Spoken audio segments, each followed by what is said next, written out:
Hello, hello tout le monde, j'espère que vous allez bien et bienvenue dans cette vidéo récapitulative où je parle de ce qui s'est passé sur les cryptos pendant cette semaine. Alors depuis la semaine passée, on peut voir qu'on était venu chatouiller les 10 000 sur Binance, on a dépassé légèrement les 10 000, on est allé chercher les 10 020. Sur Bitfinex ou d'autres échanges, je pense qu'on n'a même pas atteint les 10 000 $. Alors, depuis la semaine passée où j'avais fait cette vidéo où j'étais un peu enthousiaste par rapport à la cassure des 10 000 et où je pensais qu'on allait venir chercher les 10 200 avant éventuellement de connaître une correction, eh ben, on peut voir que ça ne s'est pas du tout passé comme ça et on est directement venu chuter à nouveau aux 10 700 pour ensuite venir plus ou moins se trader dans un range pendant quelques jours au niveau des 9005 et ensuite véritablement connaître une chute assez conséquente. Alors qu'est-ce qui a créé cette chute ? Il n'y a pas véritablement de réponse à cette question dans le sens où toutes les news sont bonnes, que d'un point de vue fondamental, il n'y a rien qui a changé sur le Bitcoin. Donc une des théories qui tient la route, et je pense qu'il faut vraiment chercher, il faut véritablement aller chercher de ce côté-là si on cherche une réponse, et ben c'est simplement que l'administrateur de Mt. Gox a bougé une somme assez conséquente de Bitcoin. Je pense que c'est quelque chose de l'ordre de 8000 Bitcoin de son adresse. Et que, bon, bah, évidemment, vu qu'on sait d'où viennent les bitcoins, eh ben, il est assez facile aussi de savoir, de faire attention à certaines adresses, dont notamment celle de l'administrateur de Mt. Gox. Et du coup, même si on n'est pas certain qu'il y a eu une vente qui a eu lieu, ou bien si c'est une vente qui a eu lieu de manière privée, ou bien s'il y a eu une vente sur les échanges, ça on n'en sait rien. Eh ben, simplement le fait qu'il y ait des cryptos, enfin de bitcoin, un certain nombre de bitcoins qui bougent d'une adresse vers une autre, eh ben, c'est suffisant pour créer de la peur sur les marchés. Donc moi je pense simplement que bon, d'abord dans un premier temps c'est certain que la résistance des 10 000 c'est une chose, mais qu'ensuite il y a eu pas mal de peur et d'incertitude sur les marchés, qu'il y a eu pas mal de stops qui ont été touchés et que ça a entraîné une chute sur les marchés. Alors ce qui se passe là, ce qui s'est passé ici, bon, ça s'explique pas forcément, même si on peut voir que ça s'est fait à chaque fois en escalier. Et donc on va dire véritablement la réponse à qu'est-ce qui se passe en ce moment, c'est je ne sais pas. Véritablement. Ça, ma seule réponse à cette question, c'est véritablement il y a eu de la peur et de l'incertitude et du doute sur le marché, et donc du coup eh ben, ça a créé ce mouvement baissier d'une vingtaine de pourcents cette semaine sur le Bitcoin. Alors en ce moment on peut voir qu'on tient sur le 4 heures par exemple, on peut véritablement voir que le Bitcoin était en zone de survente, donc on a un rebond. Ce qui est intéressant à voir, et ce qui est pas mal du tout, ce qui fait plaisir, c'est quand même de voir qu'il y a pas mal de volumes qui sont arrivés. Pour le moment, bon, regardons ça. On peut voir ici qu'on est en train de construire une petite base. Je pense que cette petite base pourrait encore nous emmener vers le haut, parce que pour le moment, véritablement, il y a une espèce de petite vague baissière. Alors ça, c'est pour du court terme, je tiens à préciser. Et que cette petite vague baissière, je pense, pourrait nous emmener vers une zone entre les 8008 et les 8009, véritablement ici, entre mes deux résistances ici. Ça, c'est tel que je vois l'évolution du Bitcoin pour le court terme vers le haut. Vers le bas, il faut... Bon, on a ici très clairement un support qui a été touché, et je pense que l'on peut encore venir le rechercher, ce support. Alors ça se fera peut-être pas tout de suite, mais je tiens quand même à en parler, parce que même si on atteint cette zone ici, si on atteint cette zone de résistance, il n'est pas impossible que l'on vienne rechuter à nouveau et atteindre ces deux supports ici, donc qui se situent à 8100 et 7800 plus ou moins. Donc pour moi, une zone d'achat qui serait assez intéressante. Alors je vous dis pas d'acheter, hein, ce n'est nullement des conseils financiers, jamais. Mais une zone d'achat néanmoins intéressante qui pourrait... une zone d'achat qui pourrait être intéressante, c'est simplement la zone d'achat entre 8000 et 7008, voire 7007. Si jamais on atteint ces niveaux, je ne sais pas si on va l'atteindre. Mais tel que c'est parti, ce n'est qu'un rebond. Et vu le mouvement baissier dans lequel on est, il n'est pas impossible qu'on continue à baisser. Pour moi, tant qu'on n'a pas cassé cette petite downtrend, on est toujours dans un mouvement baissier. Alors bien sûr, on va voir comment est-ce que ça évolue au cours des prochaines heures et des prochaines semaines. Peut-être qu'ici, on va créer une autre base qu'on va consolider et qu'on va venir casser au-dessus. Mais il faut toujours prévoir donc un scénario qui va dans les deux cas. Ceci, ce serait à la hausse, mais dans un cas de scénario à la baisse, il n'est pas impossible qu'on vienne retaper à nouveau ce support-là, voire le deuxième support au 7008.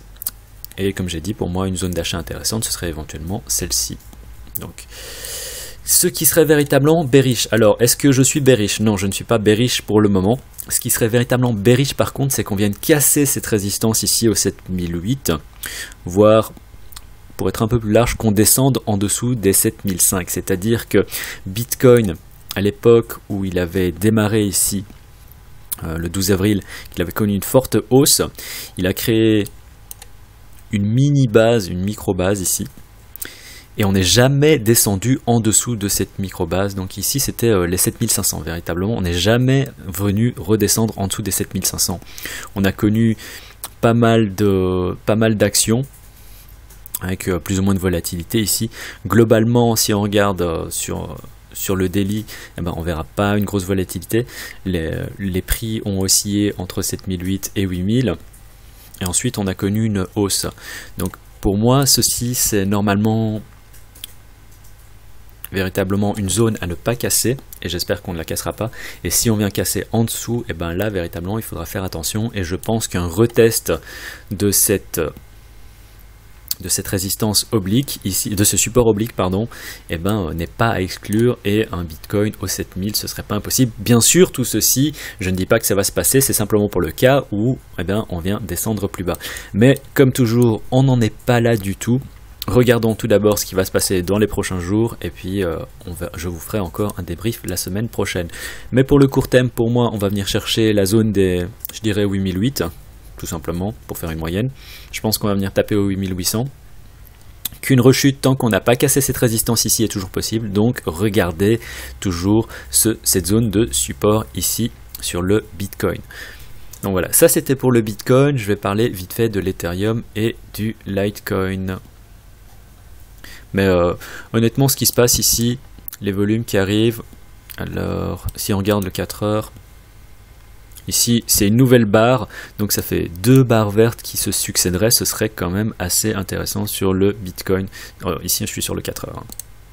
Donc à voir. Sur le daily, véritablement c'était un gros massacre. Depuis ma vidéo la semaine passée, quand j'ai vu ce qui se passait, je me suis dit oh là là, j'étais peut-être un peu trop enthousiaste. J'ai pas pensé à faire une vidéo. Oups, pardon. J'ai pas pensé à refaire une vidéo, notamment parce que j'étais en vacances. Mais éventuellement, dites-moi aussi si lorsqu'on a des grosses chutes comme ça, ça vous intéresserait d'avoir une vidéo, on va dire intermédiaire en cours de semaine. Après, comme j'ai dit, j'étais en vacances, donc j'avais pas trop la tête à ça. Et globalement, on va dire que ça se tient plus ou moins bien au niveau du timing, c'est-à-dire que ici c'était le début de la downtrend la semaine passée, et aujourd'hui on trouve un petit rebond avec éventuellement un support. On va voir où est-ce que ça nous emmènera, comme j'ai dit. Voyons un peu l'Ethereum. Alors Ethereum aussi, hein, Ethereum c'est quand même la crypto dans le top 3 qui est la plus forte, et je pense qu'il y a un potentiel de remontée aussi beaucoup plus intéressant. Si on vient, alors ici on peut voir le support, si on est cassé ce support, parce que c'est pas impossible qu'on vienne à nouveau retaper ici, la buy zone intéressante du coup, ce serait si on arrive à atteindre les 620 $ sur l'Ethereum. Alors vers le haut, on peut voir ici on est plus ou moins sur une résistance, et je pense qu'on devrait la casser pour venir arriver ici un peu plus au-dessus des 700, voire les 710. C'est pour moi un mouvement que l'Ethereum peut tout à fait faire, et qui n'est pas énorme, qui est de l'ordre de 3%. Alors comme sur le Bitcoin, l'Ethereum, il faut faire encore attention, tant qu'on ne casse pas au-dessus de cette résistance oblique, eh ben, un retour vers ce support au 640 n'est pas à exclure. Mais donc voilà, en ce moment, là on a on est pile poil sur une première résistance que je pense on devrait casser. On pourrait la tracer d'ailleurs. Et la prochaine target, c'est simplement ici les 710. Donc à voir comment est-ce que ça se passe sur l'Ethereum. Je vais parler du Litecoin aussi, mais toujours faire attention à ce qui se passe sur le Bitcoin, bien sûr. Litecoin, alors Litecoin c'est assez moche. Tout comme l'Ethereum, on peut voir qu'ici il est sur cette zone de résistance. Si il arrive à casser cette zone de résistance, ce serait pas impossible. Alors je dis pas qu'on va atteindre les 156 $. Ceci dit, on peut voir que Litecoin ça fait déjà un certain temps. Si on regarde sur le daily, je vais pas le faire, voilà, si je vais le faire. Si on regarde sur le daily, ici, Litecoin pendant presque 2 semaines s'est tradé au sein de ce range ici. Donc c'était un range ici. Et si on vient casser cette résistance sur laquelle on est, qui est véritablement ici au 144, ce serait pas impossible que le Litecoin continue à se trader, vienne taper le haut de ce range pour redescendre éventuellement après. Alors ça fait quand même une grosse target pour le Litecoin, on va dire. Ça fait un mouvement haussier de 8%, c'est pas à exclure. Mais si on regarde, alors regardons un peu Litecoin contre le BTC, ça fait déjà extrêmement longtemps qui lui aussi se trade dans ce range. Alors on peut voir qu'en ce moment, je sais pas ce que c'est que ça, excusez-moi. Si on regarde véritablement comme ça le Litecoin contre le Bitcoin, on est venu taper donc le bas, on n'arrête pas de taper le haut, le bas du canal, on monte, on descend, on monte, on descend. Et donc si on continue comme ça, on pourrait encore connaître un mouvement de plus ou moins 8%.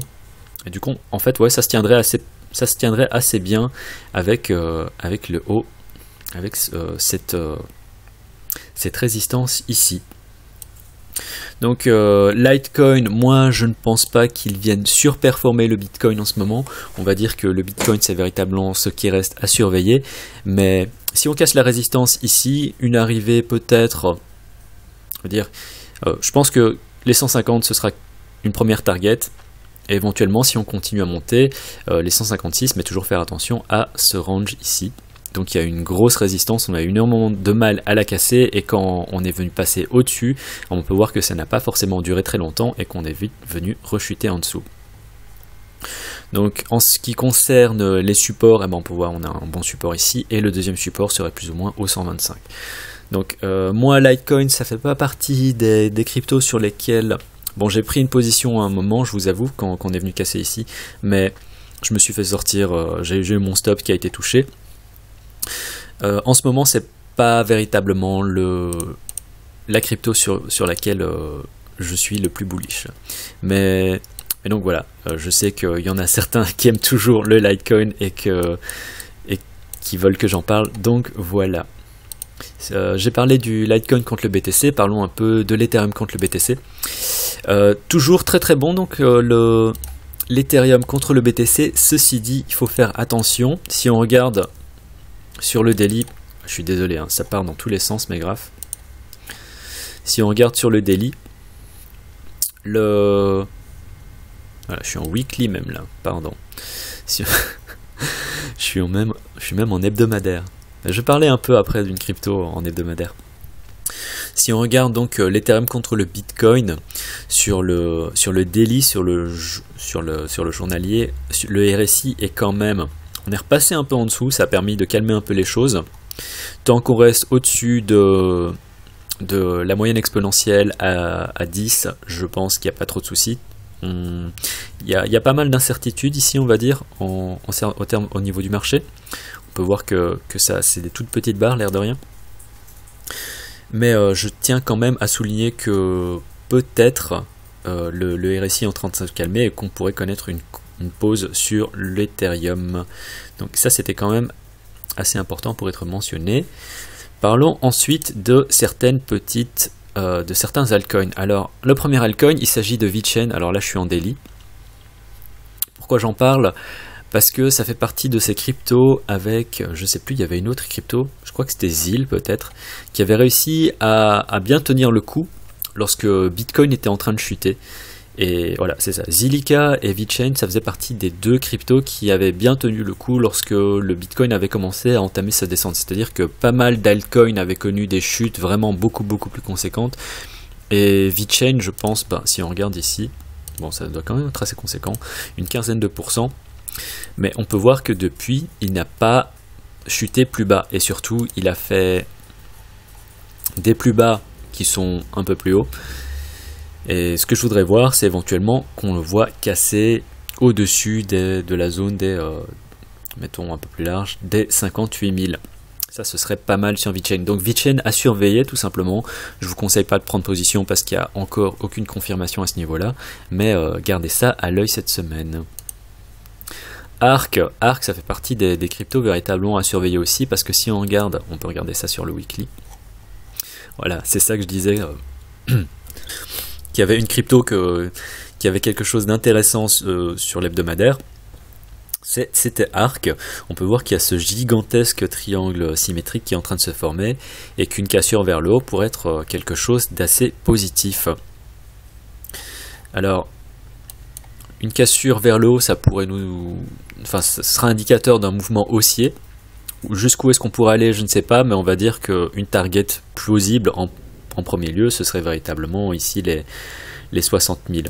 Ce qui ferait quand même un mouvement haussier de 50%. Alors ce ne sera pas un mouvement qui va se faire en une seule fois, hein, parce que vous regardez là, on est en journalier, et que cette pattern ici, elle est visible en hebdomadaire.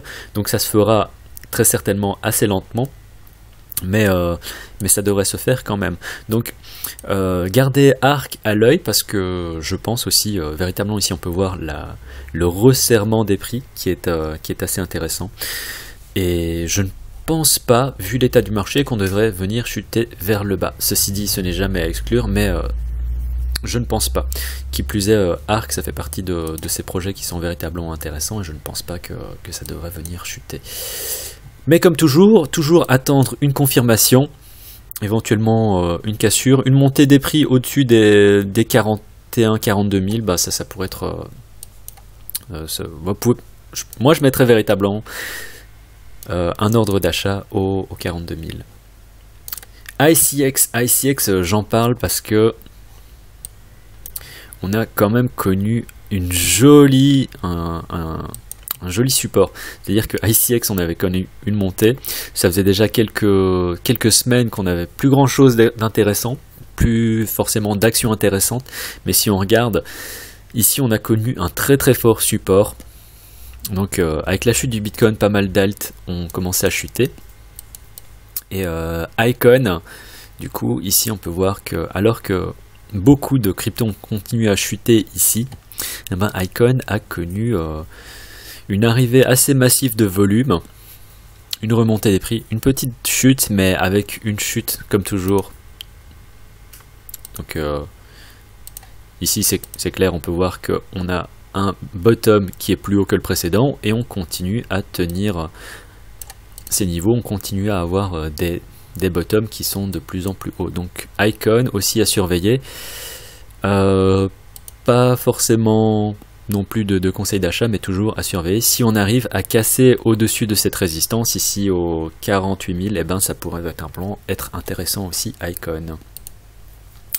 Et enfin, le dernier, Zilliqa. Alors, Zilliqa, je ne devrais pas en parler, hein, parce que je me suis fait stopper ici. Vous voyez cette mèche-là? Ça, c'est vraiment moi qui me suis fait stopper. Je crois que c'est 1290. 1290, c'était mon stop. Je suis dégoûté. Donc, j'ai vraiment été acheté sur le mini, enfin en fait je vais en parler parce que j'ai vraiment été acheté sur la partie la plus inférieure de cette chandelle et à cause de ça j'ai pas ridé toute cette tendance ici de 92%.